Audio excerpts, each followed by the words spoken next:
What up, folks, and welcome back to my channel. It's your boy Brando, and this is Truly BTV. Let's get into some good old critical drinker. Crash and burn the Emma Watson story. This should be interesting. I don't know exactly what's going on with Emma Watson. I did see or hear little like snippets of, her in the news and stuff. And most likely, 9 times out of 10, it's probably not something, shim sham. We're just gonna say that. But nevertheless, we're gonna get into it, of course, regular reaction. It's not a very good time to be Emma Watson, is it? Uh-oh. From child actor to indie darling to big budget star, and finally to whiny, controversial, and divisive activist, increasingly disconnected from reality and now publicly ridiculed by one of the biggest names in modern culture in what may go down as the most savage dressing down in history. Ever since she exploded onto the big screen with the Harry Potter franchise, her acting has carried her to the very cusp of A-level stardom before it all came to a shuddering. I know this is random, but I'm sorry, man. It has something to do with the video. Am I the only one that tends to watch the Harry Potter movies around Christmas time? I don't know why, even though none of them have nothing to do with Christmas, but it just seems, I don't know, it's just something. I'm sure I'm not the only one, but anyway, yeah.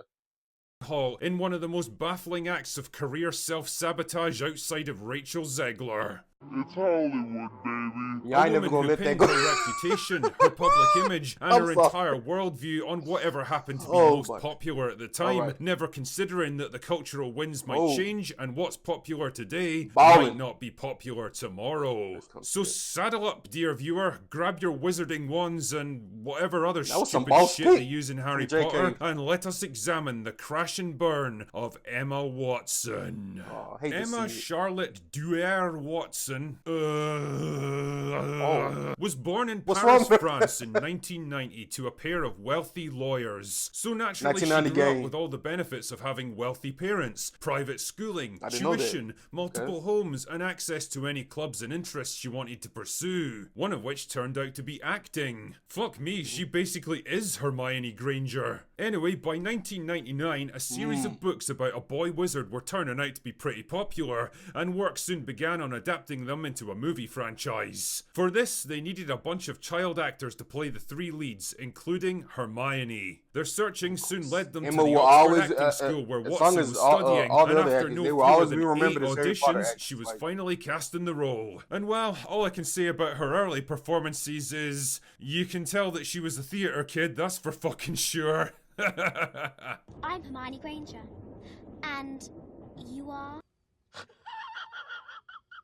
Piss taken aside though, for a 10-year-old that never acted in a movie before, I guess she was fine. Daniel Radcliffe was way better though. Anyway, you don't need me to tell you that the Harry Potter movies would go on to become a global phenomenon over the next several years, keeping Watson and her co-stars so busy that she literally didn't act in anything else until 2007, when she appeared in the TV movie Ballet Shoes, a film that landed mixed reviews and didn't do a whole lot for her career. In public, the Harry Potter series was going from strength to strength, but behind the scenes, the cracks were starting to show. Watson and the others were burned out by the constant demands of filming and promotional tours, and when it came time to renegotiate her contract... Look, I understand, but man, when you're making a bag like that, I'm sorry, there's no such thing as being burned out. Please, sign me on for any continued Harry Potter films. The money I'm getting from that, boy, Harry Potter 8, 9, 10, 11, I wouldn't give a damn. I would not even know the term burn if I'm getting that type of bag. Just saying. After the Goblet of Fire, she seriously considered leaving the franchise altogether. What? Still, she was eventually convinced to sign on again. It's amazing what a multi-million-dollar paycheck can do for a girl, isn't it? And by 2011, the series came to a close with Deathly Hallows Part 2. For the first time in more than a decade, Watson was on her own. She'd basically grown up with Harry Potter. She'd never had a normal childhood or lived a normal life, and she likely never would. Keep that one in mind because it'll be important later. The question now was how to escape the long shadow of Hermione Granger and forge a career of her own. Her first few outings were mostly low-budget indie movies, everything from biopics like My Week with Marilyn to romantic dramas like The Perks of Being a Wallflower, and even heist movies like Bling Ring. None of them were big hits, but they did at least prove that she could be more than a mildly annoying bookworm with crappy hair. I did not know she was in there. Saw her move into big-budget filmmaking with Darren Aronofsky's Noah, followed up by low-budget thrillers Colonia and Regression. No matter the budget or the quality of the movie, one thing that stayed consistent were the positive reviews for Watson's acting. Now in her mid-20s and arguably at the peak of her career, she was developing a reputation as an eclectic and confident performer, willing to take on challenging roles and play against type, equally at home on the big or the small screen. An actor who wasn't just chasing fame and money, but taking on projects with actual artistic merit. Well done, Emma. Her star was rising. She was rapidly becoming the new it girl of Hollywood. Young, talented, intelligent, and sophisticated. She could navigate interviews like a pro. She was a natural in front of the camera, and she held all the correct opinions on important political topics. When the Me Too movement kicked off, Emma was all over it like a fly on shit, making speeches about feminism, establishing activism groups, and even getting appointed to the UN as their goodwill ambassador for women. Because truly, no one understands the plight of women in repressive third world regimes better than a multi-millionaire, privately educated, theater kid Hollywood actress that's never held a normal job in her entire life. Bruh, leave it to the critical drinker to like pinpoint the errors of, oh my god, I'm like, you don't have to live it, but I mean, I guess you do to an extent, but you know, yeah. Like I said, I have no right or wrong answer. I have no fight in this, man. I'm just here to watch and react. But really? But more on that later. Pretty soon, bro, Watson wasn't content just to make speeches in front of rooms full of elderly politicians who probably wished they were literally anywhere else. She was bringing her activism directly into the movies she starred in. The live-action Beauty and the Beast was rewritten at her request to make Belle into an inventor and engineer because... girls get it done. Her political worldview could best be described I didn't know as that. I support current thing, also known as the Mark Ruffalo technique. No matter the issue, no matter the complexity or the nuance, you could pretty much guarantee that Emma Watson would be right there in the thick of it, pushing whatever the progressive consensus happened to be at the time. She was less of a person with her own opinions and ideas, and more like a series of safe, politically correct talking points wrapped up in a flesh suit, all delivered with the kind of sneering, upper-class British disdain that can only truly come from playing life on easy mode from the day she was born. But just like an overloaded cauldron filled with the wrong ingredients, problems were a brewing, dear viewer. Remember the lady who wrote all those wizarding books? Well, it turns out she'd become quite rich and famous over the years, and as a big raging progressive feminist herself, she and Emma were marching in lockstep on almost every issue. All except one. It turns out that the Wizarding Lady had a few issues with the T part of LGBT and began voicing her concerns with increasing volume. And the reaction from the other side was, well, how can I put this? Now Emma was in a bit of a tricky spot because she'd made it her mission in life to support current thing, but now the Wizarding Lady who she owed her entire career and stardom to was openly attacking one of the most sacred parts of current thing. What to do? Should she stand firm beside her friend of 20 years and back her up? Should she maintain a dignified silence and refuse to get drawn into a fight that wasn't hers? Or should she turn her back on the Wizarding Lady, hang her out to dry and make increasingly passive-aggressive attacks against her? I think you can guess which one she chose. And the thing is, that all worked. I mean, I feel like the logical thing to do is like, okay, let me hear your argument, man. Let me hear what's your point of view over a situation and stuff before I just constantly, just bash you and stuff. Because by the looks of it, it seemed like this little beef feud, it done got out of hand. So, yeah. Great when Emma seemed to be on the side of current thing and the Wizarding Lady definitely wasn't. The problem with current thing though is that eventually it tends to change, and by 2025 the cultural winds had shifted dramatically. Public opinion on the issue was changing, and suddenly the Wizarding Lady wasn't seen as the evil witch who had to be defeated I ain't never seen that now part people before were from beginning J.K. to actually Rowling, listen man. and even openly support She her, got that, and it began to occur to Emma that she might have backed the wrong horse on this one. Fuck. So what to do? Stand her ground and maintain her the position final even if it wasn't so popular anymore? Or do a complete about-face and pretend like she'd never disagreed with the Wizarding Lady in the first place? Well, the answer came on September the 24th on Jay Shetty's On Purpose podcast, where Emma claimed that she loved the Wizarding Lady and supported her and would always be open to talking with her. Bullshit! There we go. Okay, Really? well, That's interesting coming from someone who spent half a decade publicly shitting on her. Now, if you were feeling forgiving, what you was could after probably this? write I this did whole thing not off know as a that. slightly cowardly but very pragmatic decision by someone who senses the political sands moving beneath her and doesn't want to get pulled down. Side note, I'm sorry, I know I'm pausing a lot, bro. Emma Watson, fine as fuck. I'm sorry. I'm just gonna keep it real. I'm keep it being with y'all. She's a very, beautiful woman. I'm just gotta be real, hey man. By them. And that might have been all she wrote, except this particular interview came to the attention of the wizarding lady, J.K. who Rowling until too, now had stayed pretty I'm quiet real, on the man. topic of young Emma. Can I be a man? Not anymore, as it turned out, when she decided to deliver the mother of all dressing downs a couple of days later in a very lengthy Twitter post calling out Watson as a spineless grifter, a shameless opportunist, a fair weather friend, and a spoiled privileged brat that had never worked a day in her life and was only trying to cozy up to her again because it was politically safe now.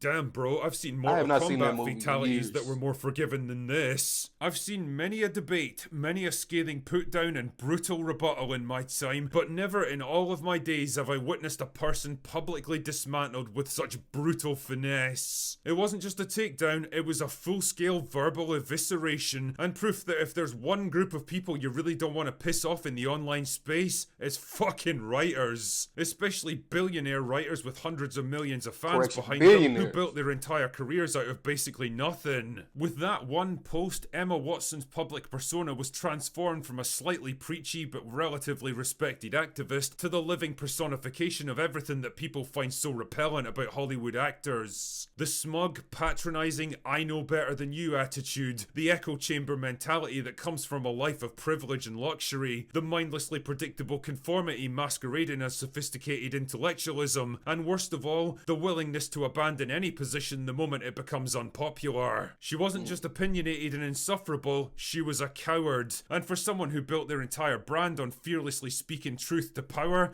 well, that was the most damaging revelation of all.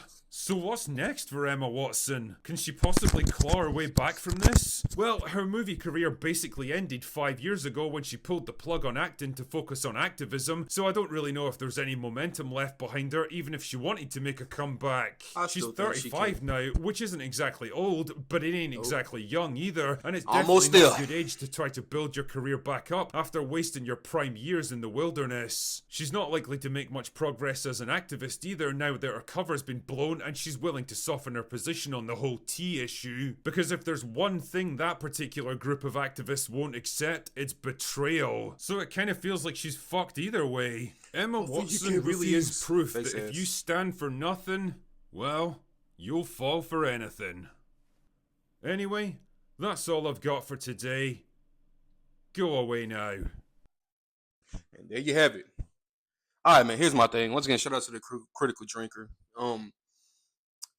Honestly, I feel like, look, man, and this is, of course, my opinion. When it comes to both, political side and stuff, you have, your left, your right, your feminist, your anti-feminist, this and the third. Regardless, there's always certain people in, those groups that I feel like they're not as toxic. I feel like, okay, they're more logic than toxic, even though some of the stuff they may say is very controversial and whatnot. I don't get that vibe from Emma Watson. I feel like, yes, she probably, ruffled up some feathers, maybe pissed off a couple people for her point of views or being an activist or a feminist or whatnot. But I still think she's downright, she has a lot of potential, to still like, she seems like one of those, she's not aggressive, like toxic. Believe me, when we've all seen those, toxic feminist people are like, okay, you don't even want to hear them talk. You don't even want to be around them because they're just, bad vibes, and, when it comes from the feminists and it comes from the alpha males and stuff, and then you have the ones in the middle. I feel like that's what I feel like Emma Watson is. I mean, I don't have nothing bad to say against this stuff. I feel like her and J.K. Rowling, I feel like they can definitely patch things up. I mean, I feel the same way even with her J.K. She may be a feminist or whatnot, but she don't seem that type of like overly aggressive feminist. You catch my drifts and stuff. Even though that was a boss ass photo with her, smoking a cigar on a yacht. But I'm sure it was nothing. It was nothing to her. I'm pretty sure J.K. does that. She does it on a daily basis. Probably her breakfast time. But yeah. But I feel like they can come together, man, talk it out and stuff. It'd definitely be interesting and stuff. Movies 35, like I said, it's not shit. I don't even think that's not old. I mean, I'm 34, about to be 35 next month. Scorpio gang, yo.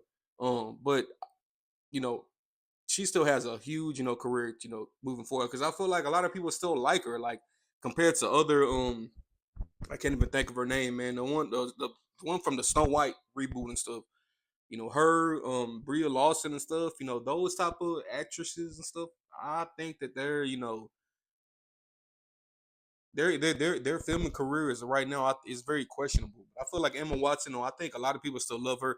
She, along with Ronald, I can't think of his name, his actual real name, but the guy Ronald Weasley, my bad, and also Harry Potter. I cannot think of Radcliffe, Daniel Radcliffe. Yeah, them three will forever be known as Harry Potter characters. I'm sorry, whatever direction y'all do go in y'all movie career, they will forever be known as Harry Potter. You know, Hermione, Ronald Weasley, and Harry Potter. Them three will always be known for that.